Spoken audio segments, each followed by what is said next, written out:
Good afternoon सभी साथियों को। आज की इस वीडियो में हम डिस्कस करने वाले हैं जीन पियाजे का संज्ञानात्मक विकास का सिद्धांत।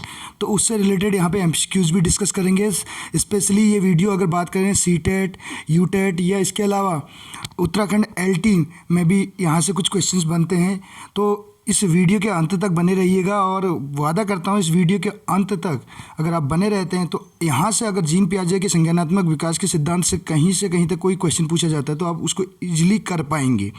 तो इसमें हम क्वेश्चन आंसर भी डिस्कस करेंगे। देखिए, क्वेश्चन आंसर की बात करूँ तो ये स्टार्टिंग में क्वेश्चन आंसर हैं और इसके बाद हमने ये जीन पियाजे का संज्ञानात्मक सिद्धांत। तो हम पहले इसके बारे में पढ़ लेते हैं। जीन पियाजे का संज्ञानात्मक सिद्धांत है क्या? जीन पियाजे का संज्ञानात्मक विकास का सिद्धांत। जीन पियाजे की बात करें तो जीन पियाजे कहाँ के थे? ये स्विट्जरलैंड के थे, स्विस थे ये, ठीक है। जीन पियाजे की अगर हम बात करें तो जीन पियाजे कहाँ से बिलोंग करते थे? ये करते थे, जीन पियाजे की बात चल रही है। जीन पियाजे जो बिलोंग करते थे ये कहाँ से करते थे? ये स्विट्जरलैंड से बिलोंग करते थे। ये कहाँ से बिलोंग करते थे? स्विट्जरलैंड से बिलोंग करते थे, ठीक है। स्विस थे ये, स्विट्जरलैंड, ठीक। इसके अलावा अगर बात करें इनके जन्म की बात करें तो इनका जन्म कब हुआ था? इनका जन्म हुआ था 9 अगस्त को इनका जन्म हुआ था। 9 अगस्त को इनका जन्म हुआ था। 9 अगस्त 1896 को, ठीक है। और डेथ इनकी हुई थी, इनकी डेथ जो हो रखी है वो 16 सितंबर को हो रखी है। 16 सितंबर को हो रखी है। 16 सितंबर 1980 में इनकी डेथ हो रखी है। ये तो इनकी लाइफ स्पैन से रिलेटेड बात थी। अब बात करेंगे यहाँ पे इनका जो सिद्धांत था। इन्होंने जो अगर बात करें इस सिद्धांत के प्रतिपादक यानी संज्ञानात्मक विकास का जो सिद्धांत है उसके प्रतिपादक कौन है? जीन पियाजे हैं और स्विट्जरलैंड के निवासी थे। आप देख सकते हैं इसमें दिया है स्विट्जरलैंड के ये निवासी थे। और इसके अलावा बात करें स्विट्जरलैंड के निवासी थे, ठीक। इसके अलावा एक मनोवैज्ञानिक और आनुवांशिक एपिस्टेमोलॉजिस्ट जैसे कि आपने बीएड में अगर आपने बीएड किया है या आप कर रहे हैं तो वहाँ पे आपने 3 प्रकार की मीमांसा पढ़ी होंगी। ज्ञान मीमांसा, तत्व मीमांसा, ज्ञान मीमांसा और आचार मीमांसा, यानी कि आचार का मतलब है व्यवहार से संबंधित, ठीक है। तो एपिस्टेमोलॉजी का मतलब होता है ज्ञान मीमांसा से और ज्ञान का मतलब होता है संज्ञान से, ठीक है। वह सबसे अधिक संज्ञानात्मक विकास के अपने सिद्धांत के लिए प्रसिद्ध हैं। किसके लिए प्रसिद्ध हैं? ये संज्ञानात्मक विकास के सिद्धांत के लिए प्रसिद्ध हैं, ठीक। ये किसके लिए प्रसिद्ध हैं? संज्ञानात्मक विकास के सिद्धांत के लिए प्रसिद्ध हैं। इसके अलावा देख सकते हैं जो इस बात पर ध्यान देता है कि बचपन के दौरान बच्चे बौद्धिक रूप से कैसे विकसित होते हैं। इसके अलावा अगर अगले पेज की बात करें तो पियाजे के सिद्धांत से सबसे पहले बच्चों को अक्सर केवल मिनी वयस्कों के रूप में सोचा जाता था। पियाजे के सिद्धांत से पहले जो है बच्चों को किस रूप में जाना जाता था? जैसे मिनी वयस्क होते हैं उनके रूप में उनको सोचा जाता था। इसके बाद जब पियाजे ने सुझाव दिया जिस तरह से बच्चे सोचते हैं वह उस तरह से अलग हैं। बच्चों का सोचना यानी कि अलग है मिनी वयस्कों से, यानी कि वयस्क जैसे सोचते हैं उसकी तुलना में ये इनकी थिंकिंग अलग है। इन्होंने बताया जिस तरह से वयस्क सोचते हैं उसकी तुलना में यानी कि अलग है इनकी सोच। इनके सिद्धांत की अगर बात करें तो मेन इसमें पॉइंट हम वो करेंगे। इनको अगर बात करें 2002 में जो यानी कि बात करें अनुभवों के आधार पर, यहाँ पे देख सकते हैं अनुभवों के बीच की बातचीत के आधार पर सक्रिय रूप से दुनिया के अपने ज्ञान का निर्माण करते हैं। 2002 के एक सर्वेक्षण में जो है पियाजे को 20वीं शताब्दी के दूसरे सबसे प्रभावशाली मनोवैज्ञानिक का स्थान दिया गया। 20वीं शताब्दी की यानी कि 20th सेंचुरी में अगर बात करें तो ये दूसरे नंबर के मनोवैज्ञानिक के रूप में इनको स्थान दिया गया। ये हैं जीन पियाजे। और इसके अलावा बात करें तो इसमें देख सकते हैं पॉइंट जो हमें देखे हैं। सर्वप्रथम संज्ञानात्मक पक्ष का क्रमबद्ध व वैज्ञानिक अध्ययन स्विट्जरलैंड के प्रसिद्ध मनोवैज्ञानिक जीन पियाजे के द्वारा किया गया। संज्ञानात्मक पक्ष का क्रमबद्ध अध्ययन किसके द्वारा किया गया? स्विट्जरलैंड के मनोवैज्ञानिक जीन पियाजे के द्वारा। अगले देखिए संज्ञान क्या है। इनके अनुसार संज्ञान क्या है? प्राणी का वह व्यापक और स्थायी ज्ञान है। किसी भी प्राणी का वह व्यापक और स्थायी ज्ञान है जिससे वह वातावरण, उद्दीपक जगत, बाह्य जगत के माध्यम से ग्रहण करता है। किसके माध्यम से ग्रहण करता है? वातावरण से या स्टिमुलस के द्वारा, यानी कि जो बोल सकते हैं स्टिमुलस का मतलब क्या है? जैसे स्टिमुलस के सिद्धांत आपने पढ़े होंगे पावलोव का, ठीक है। स्टिमुलस जगत या बाह्य जगत से जो वो नॉलेज गेन करता है इसके माध्यम से ये ग्रहण करता है, कहने का मतलब नॉलेज, ठीक है। इसके अलावा समस्या समाधान, संप्रत्ययीकरण और संप्रत्ययकरण यानी कि विचारों का निर्माण, प्रत्यक्षकरण, देखकर सीखना आदि मानसिक क्रियाएं सम्मिलित होती हैं। यह क्रियाएं परस्पर अंतर संबंधित होती हैं। जीन पियाजे का अगर बात करें, संज्ञानात्मक पक्ष पर यह बल देता है और संज्ञानात्मक विकास का सिद्धांत का प्रतिपादन किया था इन्होंने। और जीन पियाजे को विकासात्मक मनोविज्ञान का जनक कहा जाता है। किसका जनक कहा जाता है? विकासात्मक मनोविज्ञान का जनक कहा जाता है। अवस्था का सिद्धांत भी कहा जाता है, ठीक है, इनके सिद्धांत को ही। विकासात्मक मनोविज्ञान के अंतर्गत अगर बात करें तो शुरू से अंत तक अर्थात गर्भावस्था से वृद्धावस्था तक का अध्ययन किया जाता है। विकास कहाँ से प्रारंभ होता है? विकास प्रारंभ होता है गर्भावस्था से। अब देख सकते हैं विकास कहाँ से प्रारंभ होता है? गर्भावस्था से प्रारंभ होता है। और इसके अलावा देखिए संज्ञान विकास की बात करें, शैशवावस्था से प्रारंभ होकर जीवन पर्यंत चलता है।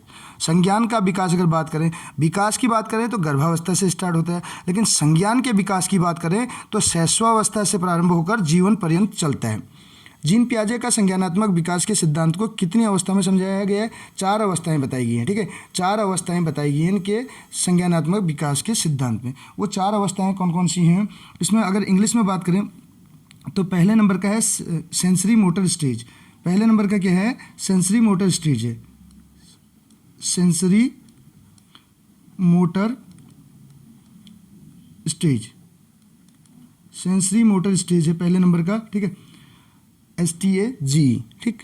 पहले नंबर का क्या हो जाएगा? सेंसरी मोटर स्टेज हो जाएगा। और दूसरे नंबर की अगर बात करें, दूसरे नंबर पे हो जाएगा pre operational stage. Pre operational stage बोला जाता है। दूसरे स्टेज को क्या बोला जाता है? Pre operational stage. तीसरी स्टेज को बोला जाता है कॉन्क्रीट स्टेज, ठीक है, कॉन्क्रीट स्टेज बोला जाता है। चौथे को बोला जाता है फॉर्मल ऑपरेशनल स्टेज। इंग्लिश में तो ये इनके नाम हैं, और हिंदी में बात करें तो सेंसरी मोटर स्टेज को बोला जाता है संवेदी गामक अवस्था या संवेदी पेशी अवस्था या इंद्रिय जनित अवस्था। संवेदी गामक यानी कि संवेदी गामक मतलब संवेदी पेशी अवस्था या इंद्रियों के माध्यम से यहाँ पे ज्ञान प्राप्त करता है। इंद्रियाँ यानी कि ज्ञानेंद्रियाँ कितनी होती है? ज्ञान की इंद्रियाँ 5, ठीक, ये तो आपको पता है ही, ठीक। सेंस ऑर्गन जिनको बोला जाता है ज्ञान की इंद्रियाँ। दूसरा प्री ऑपरेशनल पूर्व संक्रियात्मक अवस्था बोला जाता है इसको, पूर्व संक्रियात्मक अवस्था बोला जाता है। कंक्रीट का मतलब होता है मूर्त अवस्था से। कंक्रीट का मतलब किससे होता है? कंक्रीट का मतलब होता है मूर्त अवस्था से। मूर्त का मतलब किससे होता है? मूर्ति से। आप याद लगाइए, कंक्रीट है, कंक्रीट को हम देख सकते हैं यानी कि मूर्त है, और मूर्त यानी कि दिखाई देगा आपको। मूर्त अवस्था में जो चीज़ें देख के ये नॉलेज गेन करेगा, चीज़ों को देखकर, यानी कि प्रत्यक्ष रूप में जिनको देखेगा उनसे नॉलेज गेन करेगा। फॉर्मल ऑपरेशनल स्टेज जो लास्ट वाला है, ये वाला फॉर्मल यानी कि इसको बोला जाता है, इसी को अगर इसके दूसरे नाम की बात करें तो एब्स्ट्रैक्ट भी बोल सकते हैं इसको।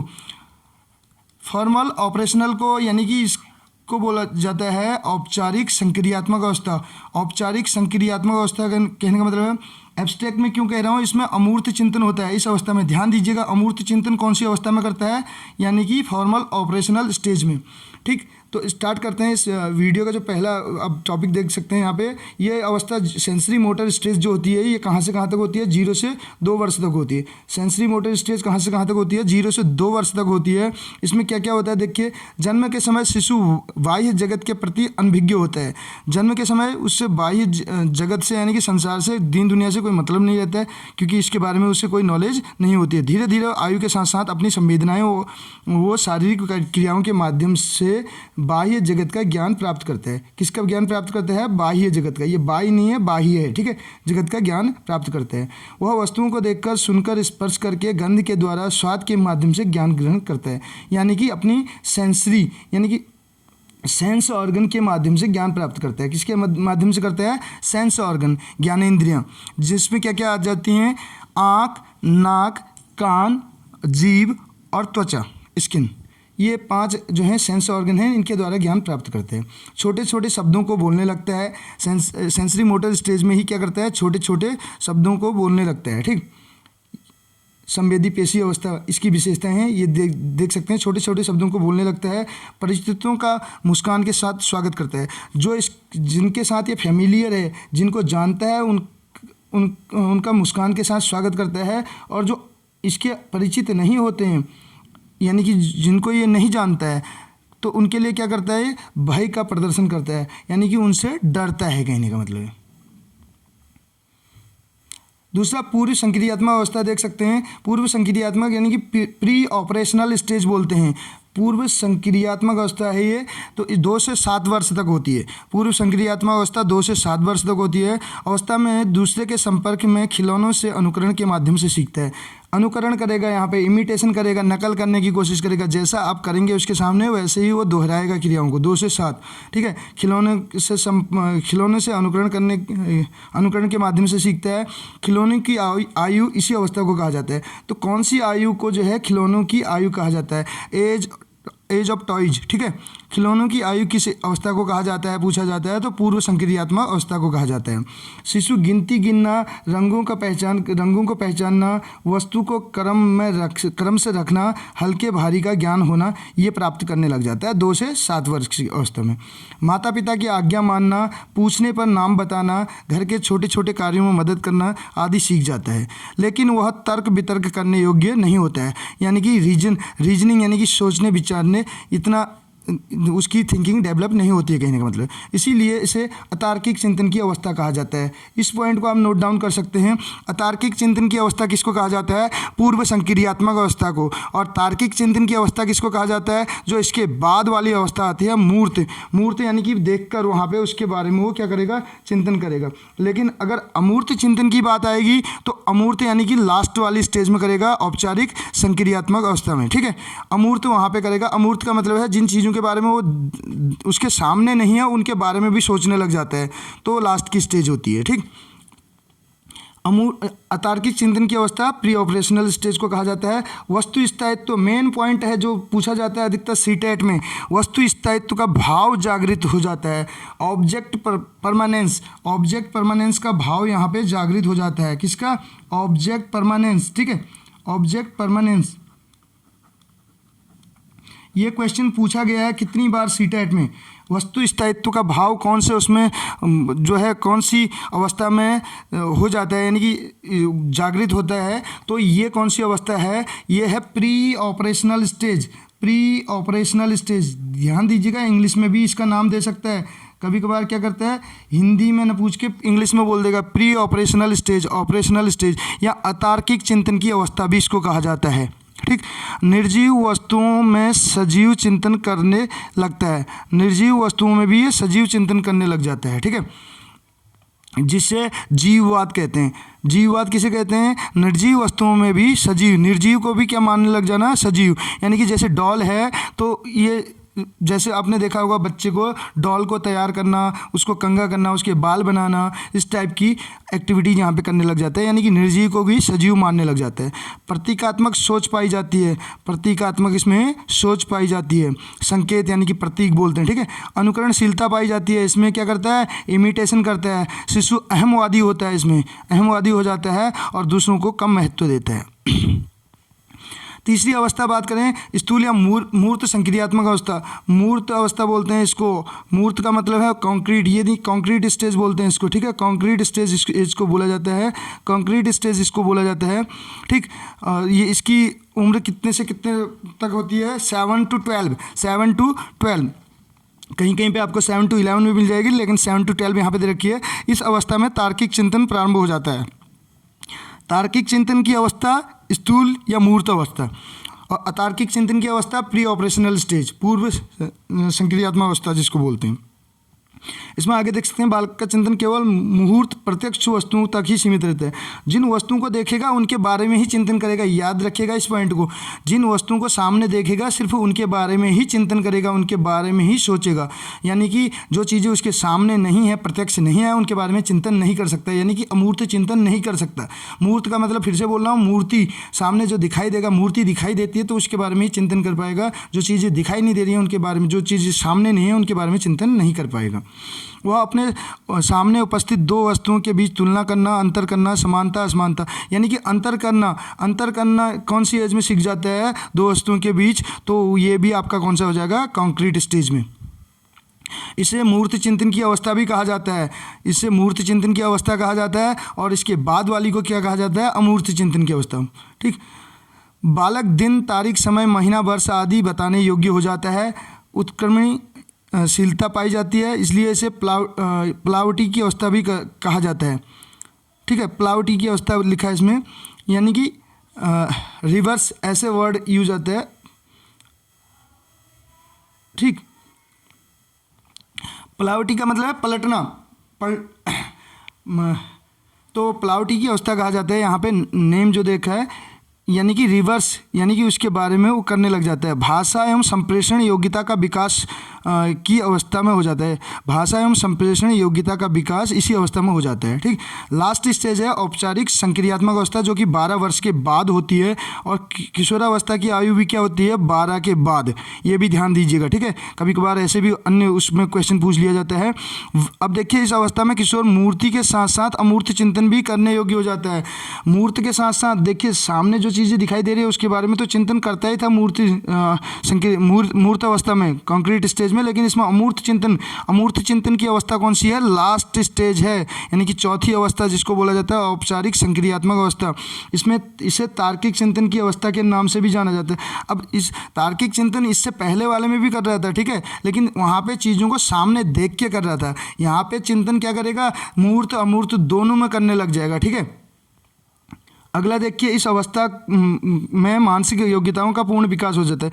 कौन सी अवस्था में जो मानसिक योग्यताओं का पूर्ण विकास होता है, तो जो लास्ट की फॉर्मल ऑपरेशनल स्टेज है, औपचारिक संक्रियात्मक अवस्था, जिसको अमूर्त अवस्था भी कह सकते हैं। इस अवस्था में परिकल्पनात्मक चिंतन पाया जाता है। परिकल्पना यानी कि परिकल्पनाओं के बारे में, ठीक, भी चिंतन कर सकता है। अब देखिए, इसमें जीन पियाजे का शिक्षा में क्या क्या योगदान रहा। संज्ञानात्मक विकास के सिद्धांत का प्रतिपादन किया इन्होंने, बाल केंद्रित शिक्षा पर बल दिया। पियाजे ने शिक्षण में शिक्षक की भूमिका को महत्वपूर्ण बताते हुए क्या कहा इन्होंने कहा, शिक्षक को बालक की समस्या का निदान करना चाहिए। जब बालक की कहीं पर भी कोई समस्या होती है तो शिक्षक को उसका निदान करना चाहिए। बालकों के अधिगम के लिए उचित वातावरण तैयार करना चाहिए। शिक्षक को क्या करना है, समस्या का निदान करना है और उचित वातावरण तैयार करना है। ठीक, इसके अलावा इन्होंने जीव विज्ञान, देखिए, बुद्धि को जीव विज्ञान के स्कीमा की भांति बदलकर बुद्धि की एक नवीन व्याख्या प्रस्तुत की। स्कीमा क्या होता है, स्कीमा बोलते हैं और मेंटल फ्रेमवर्क, यानी कि सूचनाओं का एक छोटा सा पैकेट होता है, यानी कि सूचनाओं का एक छोटा सा संग्रहण होता है, संग्रहित, यानी कि सूचनाओं का बोल सकते हैं कलेक्शन टाइप का होता है।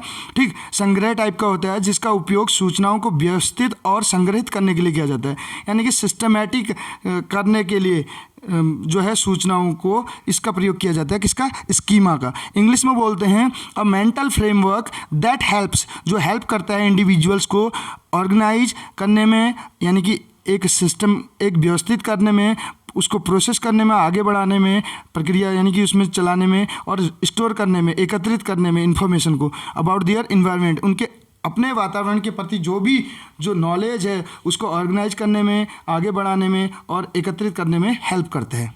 ठीक, इसको बोलते हैं स्कीमा।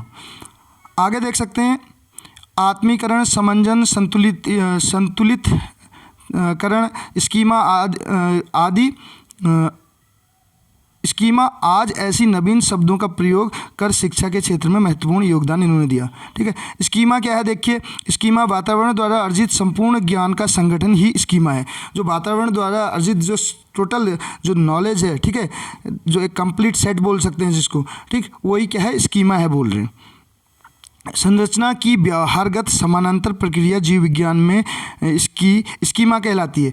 स्कीमा देखिए, ये थोड़ा सा ये आप हिंदी पे नहीं जाएंगे, ये कलेक्शन जहाँ से ले रखा है, बिल्कुल स्पेलिंग मिस्टेक है इसमें। स्कीमा ये होता है, ठीक है, ये स्कीमा ये वाला है। ठीक, अर्थात किसी उद्दीपक के प्रति विश्वसनीय अनुक्रिया को स्कीमा कहते हैं। किसी उद्दीपक के प्रति जो विश्वसनीय अनुक्रिया है उसको ही क्या कहते हैं, स्कीमा कहते हैं। ठीक, इसमें आप क्वेश्चन आंसर हम डिस्कस कर लेते हैं। क्वेश्चन आंसर देखिए, जो क्वेश्चन आंसर है हमारे पास 15 क्वेश्चन हैं, जल्दी से हम इनको डिस्कस कर लेते हैं। तो पहले नंबर का क्वेश्चन आप देख सकते हैं, पियाजे के अनुसार निम्नलिखित में से कौन सी अवस्था जिसमें बच्चा अमूर्त संकल्पनाओं के विषय में तार्किक चिंतन करने लग जाता है। अमूर्त संकल्पनाओं के जो वस्तुएं जिनको देखा भी नहीं है उनके बारे में भी चिंतन करने लग जाता है। तो हमने बताया था कौन सी अवस्था है ये, ऐसी स्टेज कौन सी हो जाएगी जब वस्तुएं उसके सामने भी ना हो, उनके बारे में भी वो चिंतन करने लग जाए। तो इसको बोलते हैं डी, यानी कि जो बी ऑप्शन यहाँ पे करेक्ट होगा। जो चौथी अवस्था होती है फॉर्मल ऑपरेशनल स्टेज बोलते हैं, जिसको जो 11 साल से ऊपर होगी, यानी कि जो 12 साल, मैंने कहा था ना कहीं पे 11 दिया होगा कहीं पे 12 दिया होगा, तो आप इसको ध्यान दीजिएगा। 7 to 11 यानी कि 11 से ऊपर की जो अवस्था होगी औपचारिक संक्रियात्मक अवस्था, जिसको अमूर्त अवस्था भी, जिसमें अमूर्त चिंतन करने लग जाता है। ठीक, दूसरा क्वेश्चन है, ये देख सकते हैं, बच्चों में बौद्धिक विकास की 4 अवस्थाओं की पहचान की गई। बच्चों में विकास की जो 4 अवस्थाओं की पहचान की गई विकास की, वो किसके द्वारा की गई? ये जीन पियाजे के द्वारा की गई। ऑप्शन नंबर डी करेक्ट हो जाएगा। नेक्स्ट क्वेश्चन, वह अवस्था जब बच्चा तार्किक रूप से वस्तुओं व घटनाओं के बारे में चिंतन करने लग जाता है। तार्किक रूप से चिंतन करने लग जाता है, ध्यान दीजिएगा, तार्किक रूप से चिंतन करने लगता है जब वस्तुओं और सेवाओं को देखने के बाद, तो उसको मूर्त बोलते हैं, यानी कि कॉन्क्रीट स्टेज होती है। छिपी हुई वस्तुएं ढूंढ निकालना इस बात का संकेत है कि शिशु निम्नलिखित में से किस संज्ञानात्मक कार्य में दक्षता प्राप्त करने लगी है। छिपी हुई वस्तुओं को, आपने जैसे कोई डॉल पकड़ी और उसको कहीं छिपा दिया, उस छिपाई हुई वस्तु को अगर बच्चा ढूंढ के ले आता है तो कौन सी उसमें वो परफेक्शन हासिल कर रहा है? तो इसमें ऑप्शन जो है बी करेक्ट हो जाएगा, वस्तु स्थायित्व, ऑब्जेक्ट परमानेंस। इसकी अपनी क्या कर लेता है, वो उस ऑब्जेक्ट की, उस वस्तु की अपनी मानसिक छवि बना लेता है मन में, यानी कि मेंटल पिक्चर एक उसकी बना लेता है, उसके बेस पे उसको ढूंढ के ले आते हैं। 5वां क्वेश्चन है, निम्नलिखित में से कौन सा कथन पियाजे के सिद्धांत के अनुसार नहीं कहा जा सकता, यानी कि के अनुसार नहीं है, कहने का मतलब है। तो ये 4 ऑप्शन हमारे पास हैं और इसका जो करेक्ट आंसर होगा, इसका करेक्ट आंसर हो जाएगा निरंतर अभ्यास से अधिगम होता है, ये नहीं कहा जा सकता पियाजे के सिद्धांत के अनुसार। ठीक है, बालकों की सोच अमूर्तता की अपेक्षा मूर्त अनुभवों एवं प्रत्ययों से होती है। तो मूर्त यानी कि जिन चीज़ों को देखता है उन्हीं के बारे में वो अपने विचार व्यक्त करता है। तो इस एज को कौन सी एज कहा जाता है? इस एज को कहा जाता है कॉन्क्रीट स्टेज कहा जाता है। तो क्वेश्चन नंबर 6 का आंसर क्या हो जाएगा? 7 से 12। 7 से 12 यानी कि 7 से 11 भी दिया रहता है कहीं पे, जो कि कॉन्क्रीट स्टेज यानी कि मूर्त अवस्था जिसको बोलते हैं, तीसरे नंबर की अवस्था। पियाजे के संज्ञानात्मक विकास सिद्धांत के अनुसार संवेदीगामक जो क्रियात्मक अवस्था है, ये कौन सी है? संवेदीगामक यानी सेंसरी मोटर स्टेज जो है, ये जन्म से 2 वर्ष तक है। 7 का आंसर क्या हो जाएगा? ए, 0 से 2 वर्ष। घटना और वस्तुओं के बारे में बच्चा तार्किक रूप से सोच सकता है। जो घटना है और जो वस्तुएं हैं उनके बारे में बच्चा तार्किक रूप से सोच सकता है। कौन सी एज, कौन से अवस्था में सोच सकता है इसको? क्वेश्चन नंबर 8 का आंसर हो जाएगा सी, मूर्त संचालन क्रिया। ठीक है, कॉन्क्रीट स्टेज बोलते हैं। 9th क्वेश्चन है, पियाजे की औपचारिक संक्रियात्मक अवस्था, प्री ऑपरेशनल जो स्टेज है, उसमें बालक किस आयु अवधि तक मानी जाती है? औपचारिक बोल रहा है, फॉर्मल ऑपरेशनल स्टेज लास्ट की अवस्था होती है जो 12 से ऊपर मानी जाती है। ठीक है, 11 से 15। तो 9वें का आंसर क्या हो जाएगा? यहाँ पे डी ऑप्शन करेक्ट हो जाएगा इसका। नेक्स्ट क्वेश्चन आप देख सकते हैं, 10वां हमारे पास है, वह कौन सा स्थान है जहाँ बच्चे के संज्ञानात्मक विकास को बेहतर तरीके से परिभाषित किया जा सकता है? बच्चे के संज्ञानात्मक विकास को बेहतर तरीके से परिभाषित किया जा सकता है। तो ऑप्शन नंबर बी हो जाएगा, विद्यालय एवं कक्षा पर्यावरण। विद्यालय और कक्षा का जो वातावरण है, कहने का मतलब है। 11वां क्वेश्चन हमारे पास है, बच्चे दुनिया के बारे में अपनी समझ का सृजन करते हैं। यह कथन किसका है? ये इसका श्रेय किसको दिया जाता है? तो ये कथन भी किसका है? जीन पियाजे का है। जीन पियाजे कहते हैं जो बच्चे हैं वो दुनिया के बारे में अपनी समझ का सृजन करते हैं। जैसी उनकी अपनी मतलब जितनी उनकी अपनी सोच डेवलप हो चुकी है, उसी बारे में वो दुनिया के बारे में भी इमेजिन करने लग जाते हैं। क्वेश्चन नंबर 12 है, पियाजे के सिद्धांत के अनुसार प्राक संक्रियात्मक अवस्था की अवधि, यानी कि प्री ऑपरेशनल स्टेज की क्या होती है? पहली जो स्टेज होती है वो 0 से 2 वर्ष होती है जन्म से, फिर 2 से 7 होती है। दूसरी स्टेज कितने से कितने तक होती है? 2 से 7, यानी कि ऑप्शन नंबर 3 यहाँ पे करेक्ट हो जाएगा। नेक्स्ट क्वेश्चन, पियाजे के संज्ञानात्मक विकास के चरणों के अनुसार इंद्रिय गामक जो की अवस्था है किसके साथ संबंधित होती है? इंद्रिय गामक किसके साथ संबंधित होती है, ये पूछा जा रहा है। क्वेश्चन नंबर 13 आप देख सकते हैं, तो ये होती है अनुकरण, स्मृति और मानसिक निरूपण। ठीक है, अनुकरण यानी कि इमिटेशन इसमें करेगा, जैसा उसके सामने आप करेंगे उसकी नकल करने लगता है वो। क्वेश्चन नंबर 14 है, किसी वस्तु के स्थायित्व की अवधारणा पियाजे के विकास के कौन से चरण में प्राप्त होती है? वस्तु स्थायित्व की अगर बात होती है तो हमने बताया था वस्तु स्थायित्व कहाँ पे होता है, कौन सी उसमें हो जाता है? क्वेश्चन नंबर 14 का हो जाएगा ऑप्शन नंबर डी, यानी कि वस्तु स्थायित्व। यहाँ पे ऑप्शन नंबर इसका क्या हो जाएगा? 4th संवेदीगामक सेंसरी मोटर स्टेज में ही क्या करता है? एक इमेज टाइप की बना लेता है, उसके आधार पर आप किसी चीज़ को जैसे छिपाते हैं तो उसको ढूंढ के ले आते हैं। ठीक, ये हम ऑलरेडी डिस्कस कर चुके हैं। लास्ट क्वेश्चन है, पियाजे मुख्यतः डॉट डॉट डॉट के क्षेत्र में योगदान के लिए जाने जाते हैं। किस क्षेत्र में योगदान के लिए जाने जाते हैं? पियाजे जो है संज्ञानात्मक विकास के क्षेत्र में योगदान के लिए जाने जाते हैं, संज्ञान से रिलेटेड, ठीक है, कॉग्निटिव, ठीक।